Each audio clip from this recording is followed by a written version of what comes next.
this guy was a brain trainer, come in from Auckland to do the training in Sydney with me, and he had some devices which I've subsequently bought since then to start practicing with. He said, I just thought I'd share with you. He said, I do brain training and meditation and mindfulness and all that sort of stuff. And heart rate variability monitor that he had, he said, when I'm in a bad place, it's at this number. When I'm in a good place, it's at this number. When I do meditation, mindfulness, it's at this number.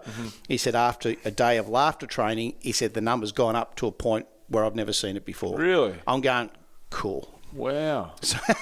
So there's so much that we don't know. So I've gone and bought a heart rate variability monitor. I'm going to start practicing with it now. So it does it all instantly and without us knowing it. And it's so much fun. It's so much fun. So, yeah, surfing, going for a walk. I'm going to go back to my apartment and go for a swim. And when you're swimming, you just get into that zone. You go, this is cool. I'm thinking of nothing. Yeah. And that's what flow state. I don't really like the term flow state. Everyone uses it. But it does make sense, you know. You're just fully in the moment. Yep. And, there's nothing better.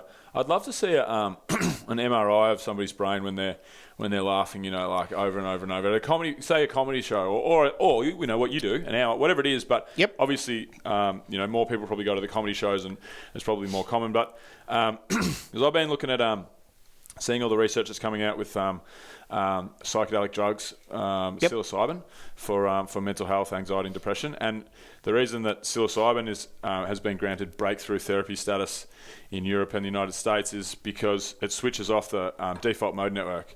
So it doesn't turn your brain on, it switches more parts off.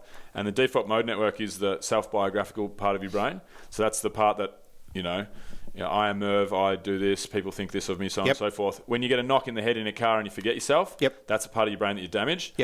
But on magic mushrooms or proper psilocybin therapies, that part of your brain switches off.